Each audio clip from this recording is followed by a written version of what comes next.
قيما لينذر بأسا شديدا من لدنه ويبشر المؤمنين الذين يعملون الصالحات أن لهم أجرا حسنا ماكثين فيه أبدا وينذر الذين قالوا اتخذ الله ولدا ما لهم به من علم ولا لآبائهم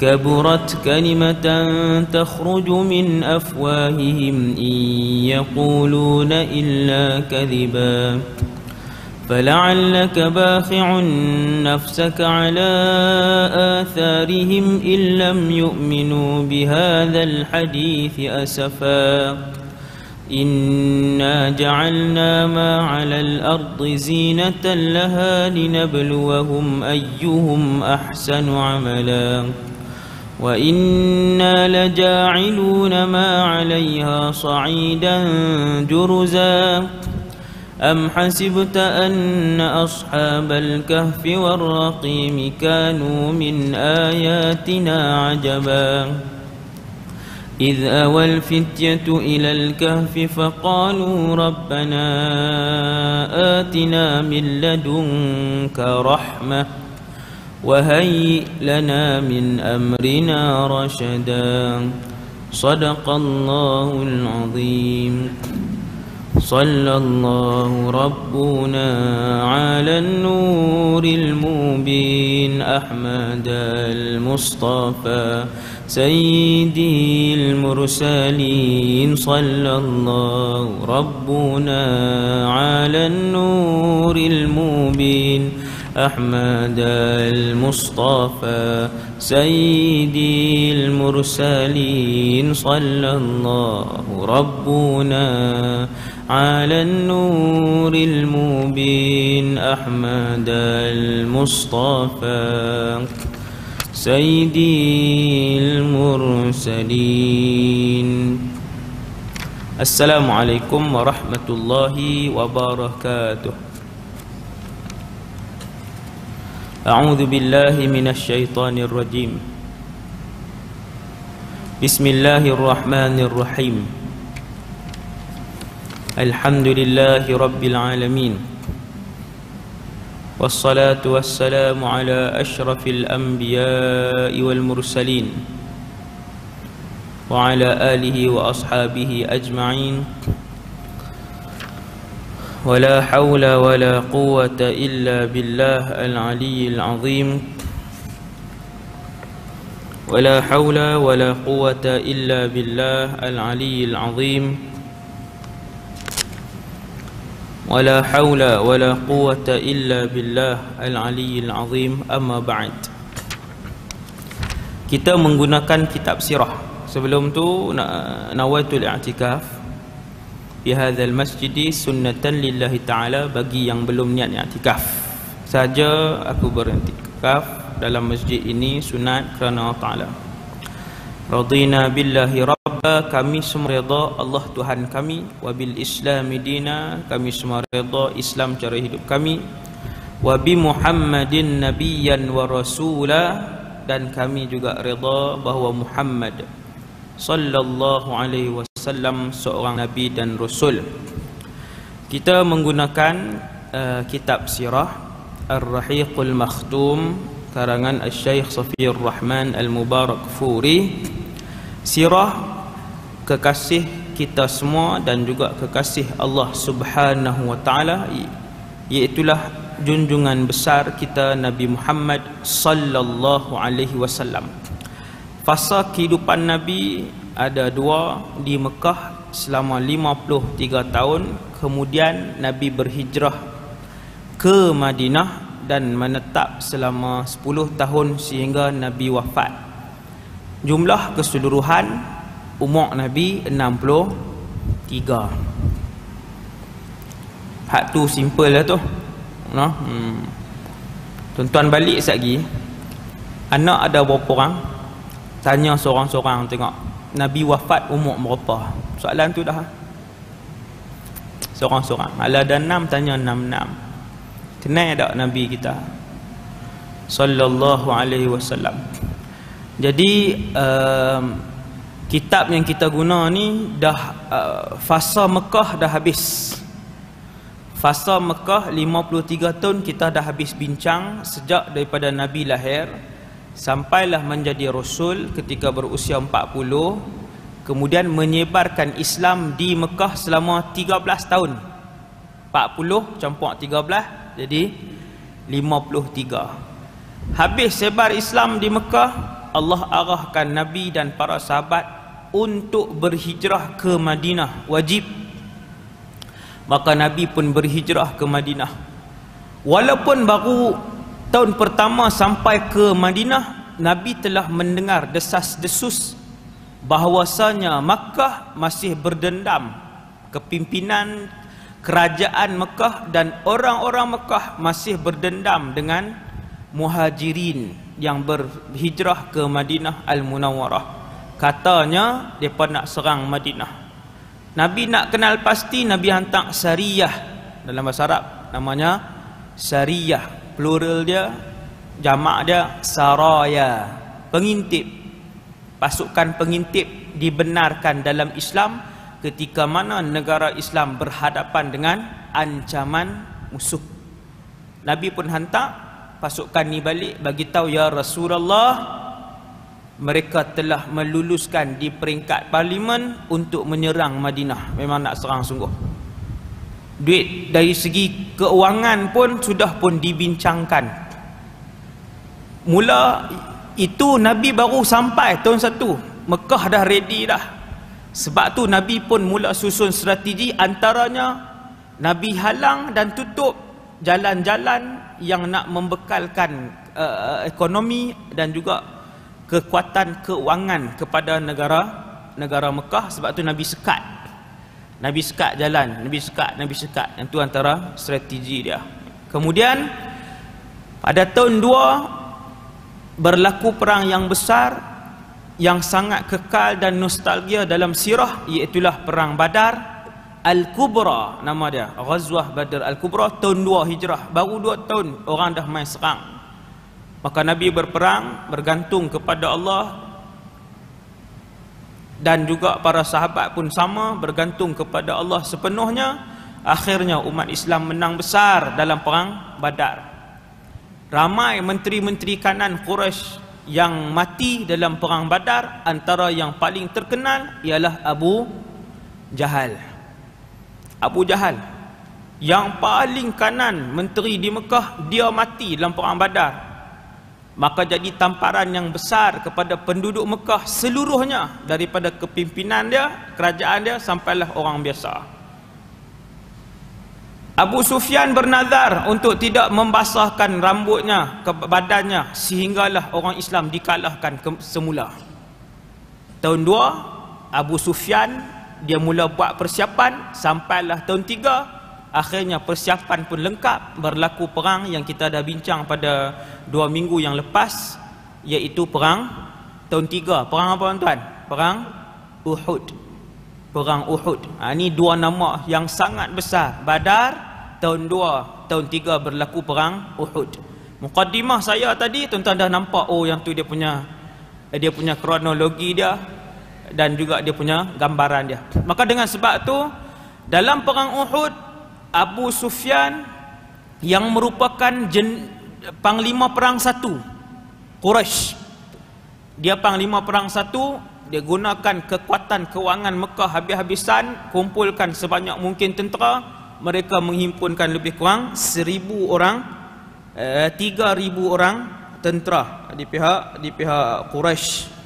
3,000 tentera bersama dengan 1,000 ekor unta. 1,000 ekor unta. Lepas tu dia buat keluar pula peruntukan khas untuk perang.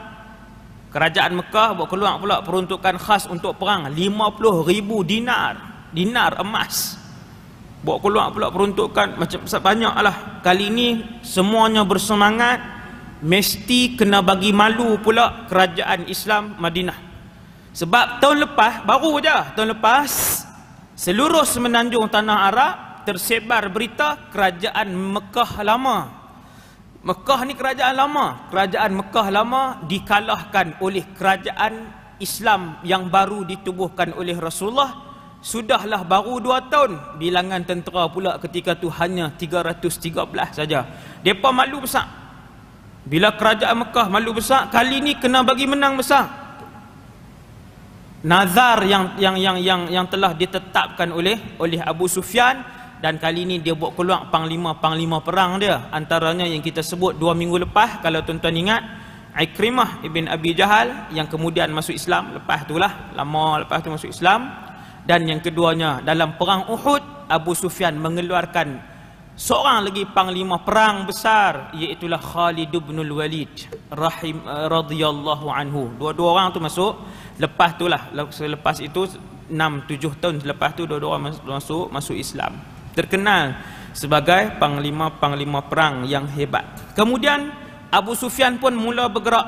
Ni cerita 2 minggu lepas. Dia pun mula bawa 3,000 orang.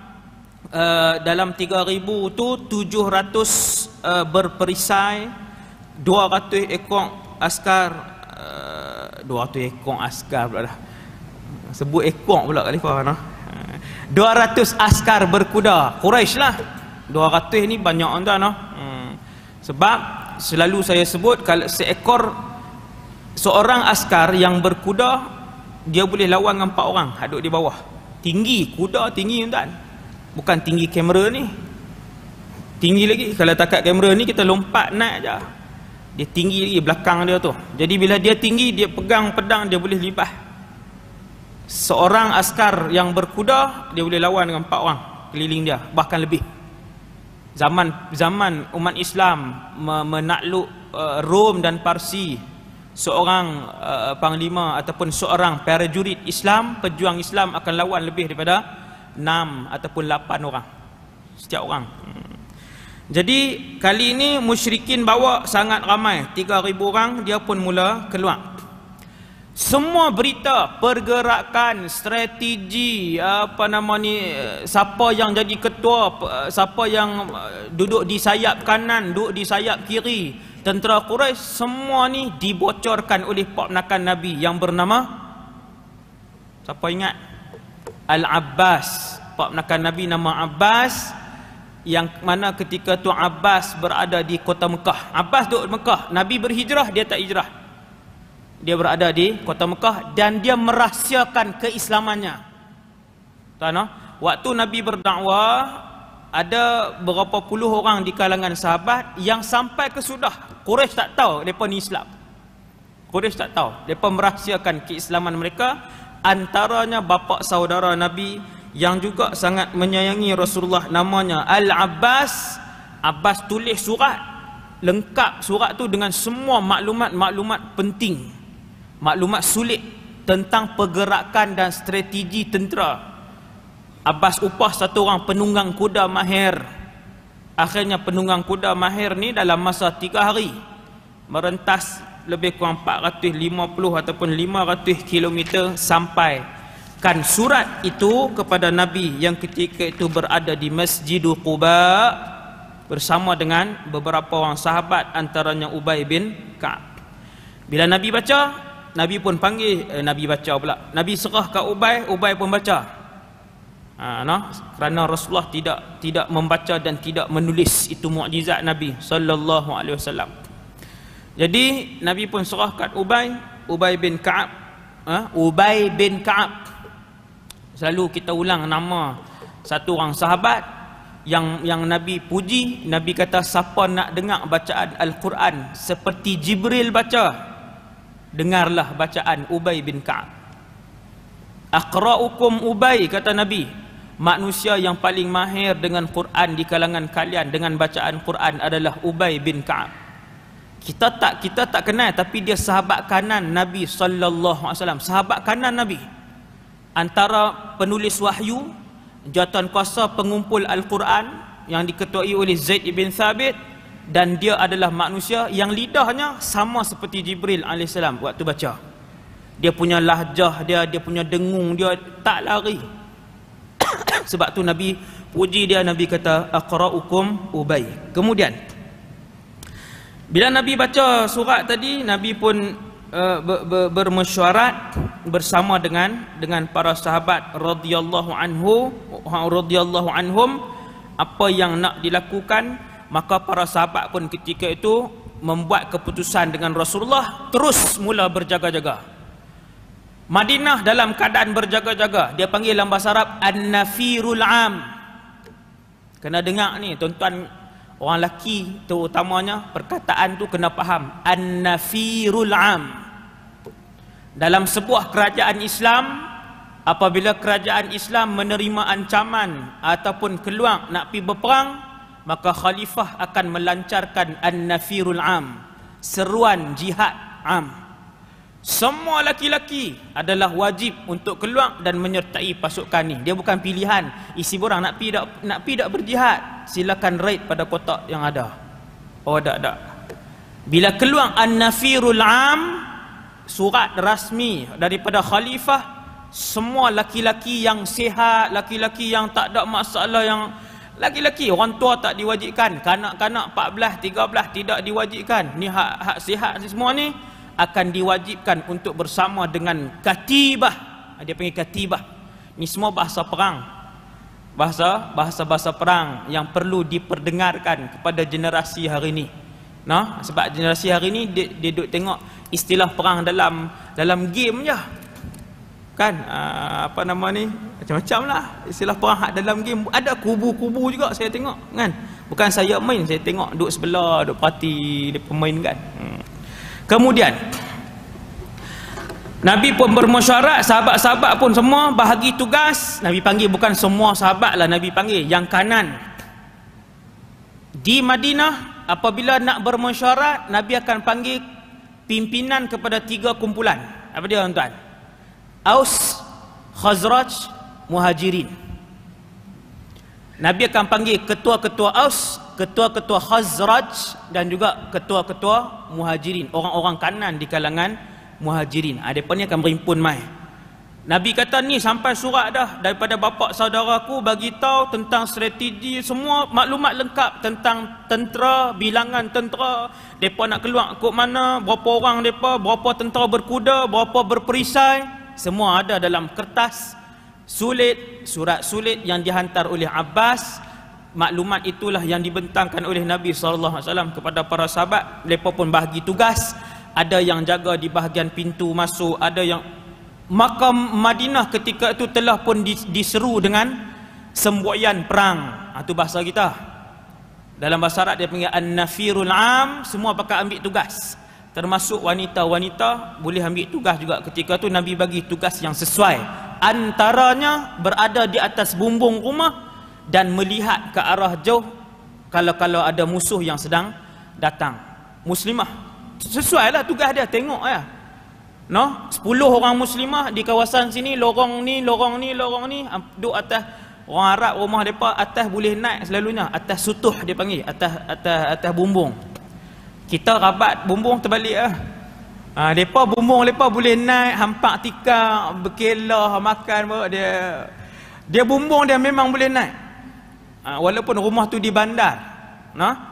Lepas tu anak dia nak menikah, hak sulung, dia tambah atas. Dah di 2 tingkat, tapi bumbung di tingkat 2 boleh duduk lagi. Kan? Naik tangga, duduk atas, melepak apa semua. Kan? Jadi rumah orang Arab ni boleh jadi yang macam kami duk tengok hari ni, mungkin dulu macam tu. Dia atas dia tu boleh naik. Sampai hari ni di bandar ke di kampung ke, bumbung dia boleh naik atas, melepak, duduk apa semua. Jadi Nabi sallallahu alaihi wasallam, antara tugasan yang diberikan kepada muslimah ialah mereka diberikan giliran untuk duduk atas bumbung tengok. Tentera kalau main daripada jauh nampak. Kalau dia main daripada jauh, sebab padang pasir dia tak ada hutan. Dia tak ada hutan. Yang ada hutan di Madinah ni bahagian selatan, barat, timur. Bahagian barat laut yang tu tidak berhutan. Jadi bila muslimah berdiri tengok, boleh nampak kedatangan ataupun pencerobohan daripada tentera musuh. Kemudian dah bagi tugas Madinah dalam keadaan berjaga-jaga. semua orang memegang senjata, sehingga kan diceritakan dalam kitab-kitab sirah. Dalam ni tak ada kod ke, saya baca dalam ni saya tak ingat dah, banyak kitab duk rujuk tu. Antara kitab sirah menyebutkan bahawa para sahabat cerita ketika mana an-nafirul am, semboyan perang tadi, seruan jihad am umum tadi dibunyikan, kami ketika mana dalam solat kami juga menanggung senjata. Sahabat kata kami bawa senjata waktu tu. Yang pi ke pasar ke, yang nak solat ke Madinah dalam keadaan berjaga-jaga kerana Abu Sufyan telah pun keluar. Kemudian apa jadi? Nabi panggil sekali lagi. Dah para sahabat duk jaga apa semua. Dia bukan sampai sehari tuan-tuan. Surat tu surat yang Abbas hantar 3 hari sampai. Kemudian pasukan tentera nak bergerak, hak 3,000 tadi bergerak 3,000 orang. Agak-agak apa hari? Bergerak tuan-tuan 3,000. Sekali berhenti makan 10 minit. Adakah berhenti makan? Ambil roti, buah plantar saja. Sudah panglima pun menjerit kan. Oh, tak boleh yang ambil roti buah plantar pun tak dan lah 10 minit. Sekali berhenti 3,000 macam kenuri kahwin, lebih kenuri kahwin lagi. Tuan-tuan bayang balik ni, kena bayang, jangan duk anggap jauh suasana perang ni. Tak ya, Zat pi lah suasana dulu, biar depa buatlah macam mana pun. Kita akan tempuh keadaan itu satu hari nanti. Sebab ada lagi perang yang disebutkan oleh Rasulullah yang belum berlaku. Maka suasana berjalan dengan 5,000 tentera ni, tuan-tuan kena bayang dah. Sekali berhenti macam mana? Kalau jenis makan beridang macam kita pula, setalam 4 orang kena ada ulam dengan papedom. 3 jam, tengah-tengah hari 3 jam, berhenti makan malam pula 6 jam. Balik awal lah, memang tak perang lah. Kan, makanan habis kerak jalan je, lepas tu patah balik, tak ada hampir perang. Tuan, macam mana tentera-tentera dahulu, Islam dan bukan Islam, bila berjalan sekali ramai ni, bila berjalan sekali ramai, banyak mana yang diperlukan. Tentera musyrikin Mekah membawa unta. Tuan-tuan tahu berapa bilangan unta yang dia bawa? Tentera dia 3,000, bilangan unta yang dia bawa juga 3,000 ekor unta. 3,000 ekor unta. Tuan-tuan bayang, 3,000 kalau buh dalam masjid ni tak muat. Kan? Tak muat ni. Maksudnya satu kumpulan, kita nak pergi perang tapi kena bawa heret juga makanan. Tentera nak makan juga makanan. Minuman tentera nak minum. Sekali makan tengah hari tak 3,000 orang, takkan 9 ekor unta. Tuan-tuan nampak tak suasana tu? Jadi pergerakan tentera dia agak lambat. Dia agak lambat, kecuali tentera yang dipimpin oleh Khalid bin Walid. Siap. Kerana Khalid Al-Walid adalah seorang panglima tentera Islam nombor 1. Antara benda yang paling dia tak suka ialah tidur. Jenuh. Kita nombor 1 tidur. Khalid Al-Walid ketika dia berperang dengan Rom dan Parsi, siapa duduk di bawah dia, antara benda yang paling dia tak suka, tidur. Jangan sebut berhenti tidur kat dia. Sat dia. Lelapkan mata sat dia, itu ada. Tidur dengan aircon, dengan selimut, dengan apa pula, kena ayak TO pula sebelum tidur, hak tu kita, hak tu bukan dia lah. Pakai tak perang dah tuan-tuan. Jauhnya kita hari ni dengan suasana perang. Jauh sangat kita ni. Jadi bila belajar sirah ni, sambil-sambil kita duk peringat balik, buat persiapan balik. Ingat hak Nabi sebut bahawasanya ada lagi peperangan yang akan berlaku, belum habis lagi. Sambil-sambil kita tengok sirah, sambil-sambil kita buat persiapan diri kita. Kalau tak jadi lagi 5 tahun, lagi 10 tahun, mungkin 15 tahun, mungkin 20, mungkin 25. Bila kita buat persiapan itu juga akan dilakukan oleh anak-anak yang duk tengok kita. Anak-anak yang duk tengok kita, maka mereka pun akan jadi bersedia.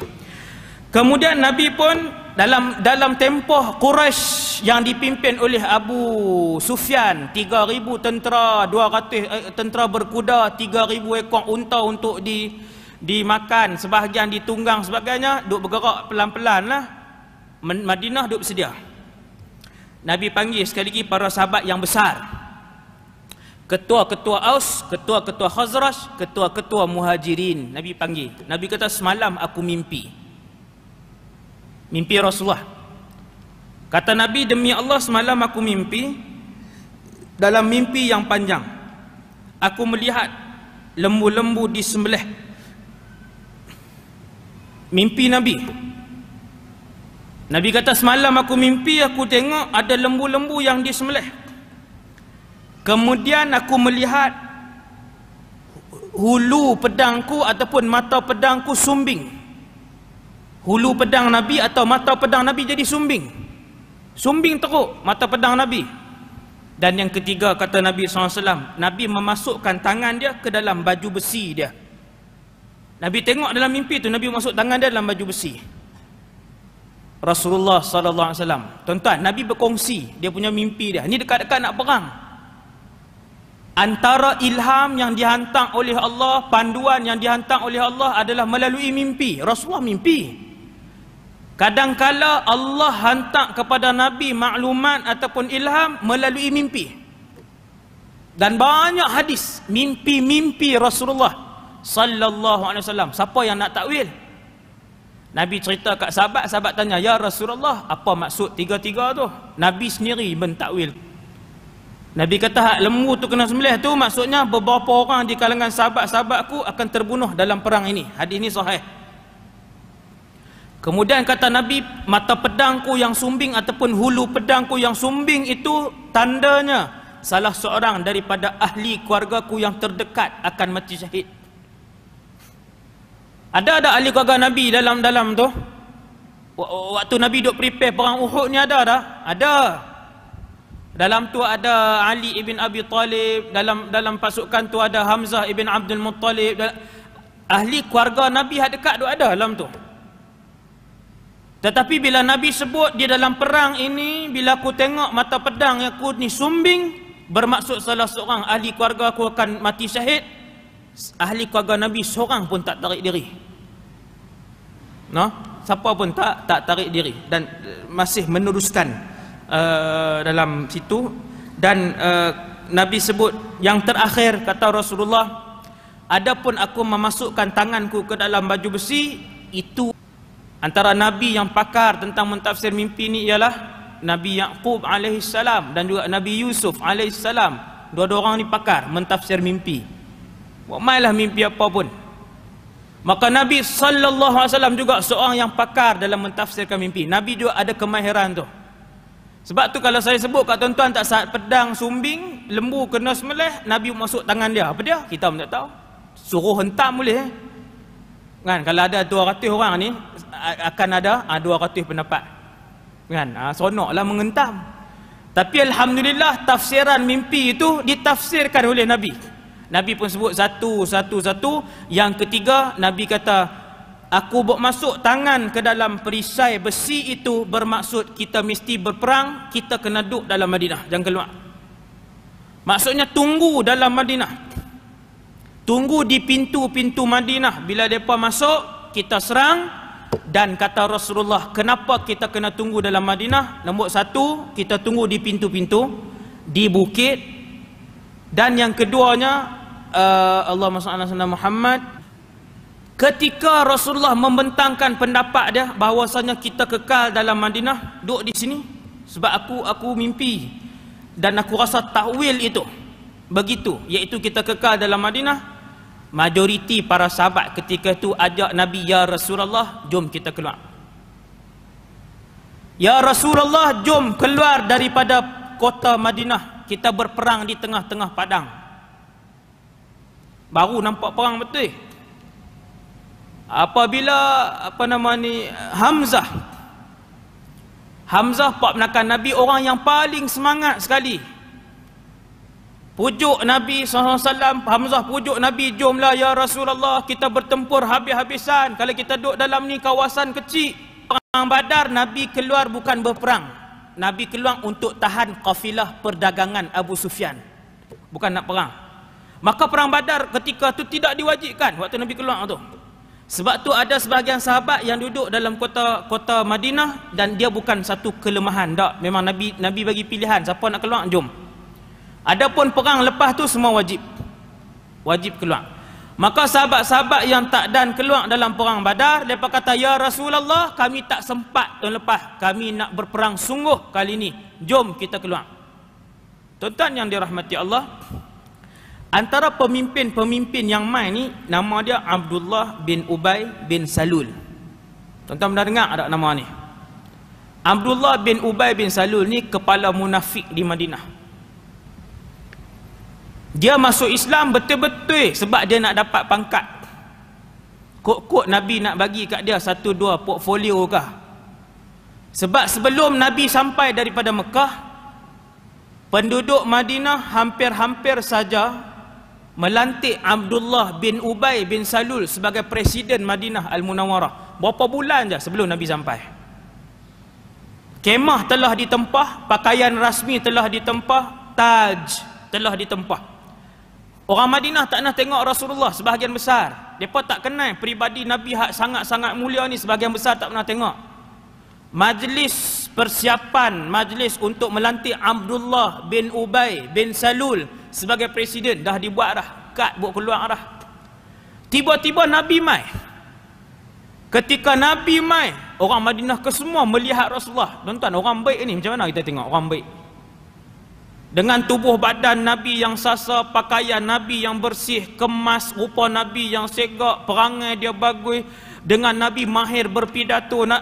Akhirnya penduduk Madinah semua nak lantik Rasulullah sallallahu alaihi wasallam. Majlis perlantikan Abdullah bin Ubay dilupakan. Sebab tu dia berdendam dengan Nabi sallallahu alaihi wasallam. Tapi bila orang lantik Nabi menjadi khalifah ataupun Perdana Menteri di Madinah, Abdullah bin Ubay masuk juga Islam. Sebab apa? Sebab nak dapat tempat.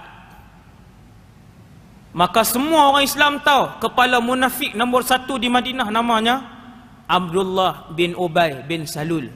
Mereka pernah cadang kepada Nabi, wahai Rasulullah, bukankah Abdullah bin Ubay itu munafik? Nabi kata bahkan dia munafik. Tidak ada Islam dan iman dalam hati Abdullah bin Ubay, tak ada.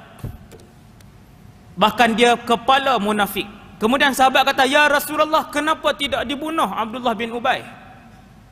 Nabi kata, adakah kalian mau satu hari nanti orang ramai akan menyebut Muhammad pernah membunuh sahabatnya sendiri? Orang luar mana faham bahasa dia ni munafik ke apa? Ayat tu tak mau dengar. Mereka hanya akan guna ayat, iaitu salah seorang daripada pengikut Muhammad hak duk pergi mayang maghrib isyak di masjid, Muhammad pernah bunuh pengikut dia sendiri. Tuan-tuan, Nabi pandang. Nabi kata, aku tak mau satu hari nanti akan jadi fitnah besar kepada orang Islam. Keluar kenyataan, dulu Muhammad pun bunuh sahabat-sahabat dia. Nampak tuan-tuan? Abdullah bin Ubay bin Salul, dia tak buat secara terang-terang, tuan-tuan. Dia tak ambil pedang tak dilihat Nabi, dia tak buat. Dia tak bawa kuda laju-laju pergi langgang saja langgang Nabi. Dia tak buat benda tu. Benda-benda yang terang ni dia tak buat. Semua yang dilakukan oleh Abdullah bin Ubay adalah secara rahsia dan sulit. Mana orang nampak? Tapi dia pergi masjid. Abdullah bin Ubay bin Salul dia pergi masjid. Subuh je dia tak pergi. Tu nak perli kami tu. Perli apa ni, memang zaman tu munafik zaman Rasulullah, depa tak mai mayang subuh. Semayang yang paling berat kepada munafik adalah subuh dan isyak. Hal lain lepas mai, maghrib ramai. Macam sama. Ni saya cerita hak dulu ni. Hadis Nabi. Maghrib ramai, orang munafik paling ramai. Yang paling tak ada subuh. Termasuklah Abdullah bin Ubay bin Salul. Lepas payah bangun. La ilaha illallah. Hasbunallah wa ni'mal wakil. Jadi Abdullah bin Ubay bin Salul, balik pada cerita tadi. Nabi pun mesyuarat, bila Nabi bagi tahu kita akan duduk dalam ni, kemudian ada majoriti sahabat ketika itu ataupun separuh daripada sahabat pakat desak Nabi, ya Rasulullah jom keluar, pakat semangat. Diketuai pula oleh Hamzah bin Abdul Muttalib. Tuan-tuan, tiba-tiba Abdullah bin Ubay ni dia memang ada dalam majlis mesyuarat tadi ni. Kenapa Abdullah bin Ubay dia ada? Sebab dia salah seorang orang besar Khazraj. Di Mekah, di Madinah ada dua kabilah, Aus, Khazraj, kabilah asal. Abdullah bin Ubay bin Salul salah seorang pemimpin Khazraj. Maka dia juga tersenarai bila Nabi nak panggil mesyuarat penting, dia pun main juga. Dia pun akan main juga. Tuan-tuan sekalian, bila dah jadi macam ni, Nabi bagi cadangan untuk duduk dalam Madinah berdasarkan mimpi Nabi. Sebahagian separuh pada sahabat bagi cadangan kita keluar, barulah seronok berperang bersungguh-sungguh sebab macam-macam lah alasan. Abdullah bin Ubay bin Salul dia kata, ya Rasulullah, eloknya kita duduk dalam Madinah. Oh, nampak baik eh. Oh, nampak kemah, nampak dia ni yang faham sekali ni. Ketika majoriti sahabat pakai ajak keluar, tiba-tiba Abdullah bin Ubay bin Salul dia kata, ya Rasulullah, kita duduk dalam Madinah lah. Saya sokonglah Rasulullah. Ada sahabat yang memang menyokong Nabi, tapi minoriti.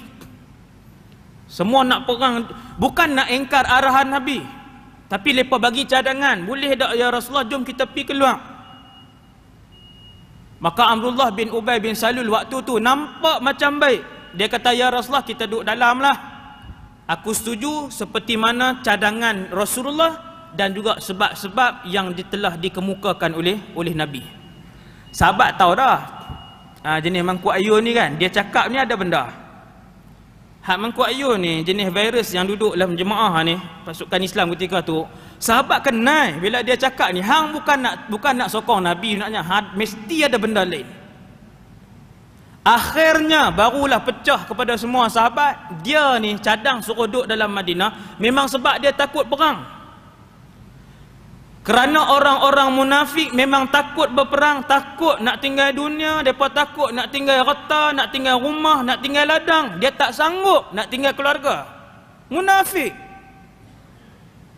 Apabila berperang bermaksud kepala mereka akan dipenggal, badan mereka akan ditusuk dengan tombak, leher mereka akan dipenggal dan sebagainya. Mana mau? Munafik tak mau. Jadi dia buat cadangan, dia kata kami setuju dengan Rasulullah ni. Nampak macam baik, tapi sahabat semua dah faham ada muslihat di sebalik setuju dia. Mesti ada muslihat. Akhirnya disebabkan desakan daripada para sahabat yang ramai, Nabi pun masuk. Tuan-tuan boleh tengok muka surat 242 tu, tajuk tu. Sampailah muka surat 243, Nabi pun masuk dalam. Dan Nabi pun bersiap.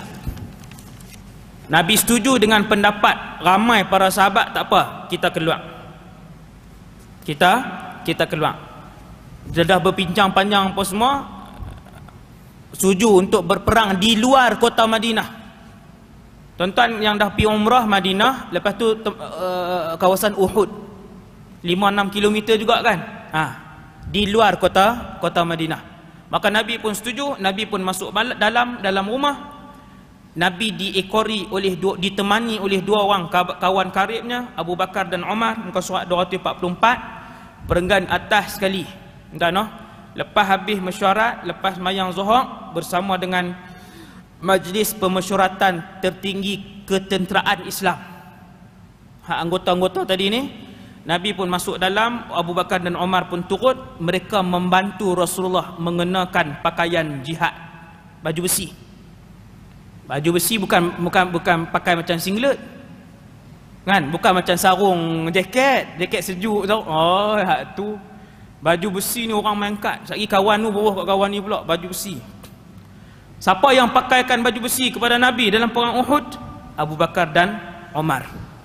Bila Nabi pun siap pakai, waktu Nabi masuk ke dalam ni, tuan-tuan tengok, hak minoriti sahabat ni bangkit bercakap, antaranya Sa'd bin Mu'adz dan juga Usaid bin Al-Hudayr.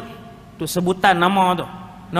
Sa'ad ibn Mu'adz, terkenal lah mereka ni. Allahu Akbar, sangat terkenal dalam kitab sirah.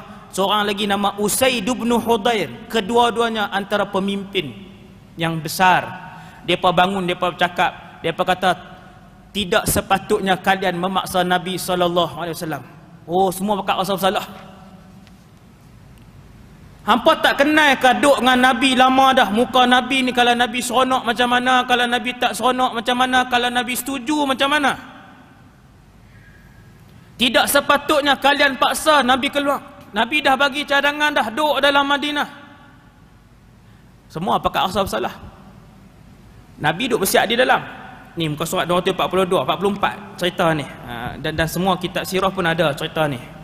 Bila Nabi pun keluar, sudah pun mengenakan baju besi, mereka pun sebut, ya Rasulullah, kami tidak sepatutnya bersetentangan dengan cadangan Rasulullah. Pakai asal salah ni. Ya Rasulullah, kami ni sepatutnya ikut cadangan yang Nabi kemukakan. Tak apalah ya Rasulullah. Tuan-tuan, hak ramai tak sah, semua pakai kata tak apa, ya Rasulullah, kita perang daripada dalam Madinah. Tuan-tuan, Nabi nak masuk buka balik. Dah. Nabi kata, maka nali nabiyyin idza labisa la'matah an yad'aha hatta yujahid fi sabilillah. Nabi kata tak ada rasul yang kalau dia dah sarung baju besi, dia buang pula untuk mulakan peperangan lain. Tak ada. Nabi kata sifat pengecut bukan sifat rasul. Kesemua rasul berani. Nabi Daud alaihi salam memimpin peperangan. Nabi Sulaiman alaihi salam memimpin peperangan. Zulqarnain memimpin peperangan. Ni semua nabi-nabi. Nabi Yusha ibn Nun memimpin peperangan. Semua panglima perang. Nabi kata tak ada di kalangan rasul bila dah pakai baju perang, apa nak suruh dia buang, nak undur balik ke? Tak ada. Yang tu sifat pengecut. Maka Nabi pun terus dengan baju dia, dan Nabi membentuk beberapa batalion ataupun katibah. Batalion ni dia panggil dalam bahasa Arab katibah, kumpulan. Berapa kumpulan? 3. Kumpulan Aus, panji dia dipegang oleh, maksudnya ketua Aus, panji dia dipegang oleh Usaid bin Hudayr radhiyallahu an. Yang ni panglima perang Aus dia ni. Panji Khazraj dipegang oleh panglima perang mereka yang bernama Hubab ibnul Munzir. Nama tu eja macam-macam. Kalau buka buku sirah, eja macam-macam. Sebutan dia Hubab, Sayyiduna Hubab ibn Munzir. Dia pegang panji Khazraj, Usaid bin Hudayr pegang panji Aus, dan panji Muhajirin dipegang oleh anak remaja yang bernama Mus'ab ibn Umair.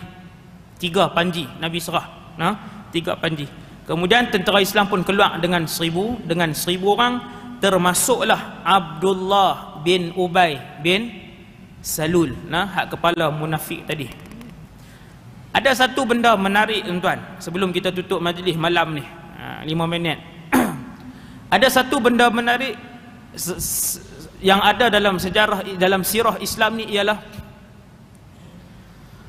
ada 3 orang di kalangan menteri-menteri paling kanan Quraisy. Kita kata orang yang paling jahat lah Quraisy. Akan tetapi anak-anak mereka kesemuanya orang-orang yang hebat di dalam Islam. Yang pertama, Khalid ibnul Walid. Khalid al-Walid, hak kita kenal. Siapa ayah dia? Ayah dia Al-Walid ibnul Mughirah.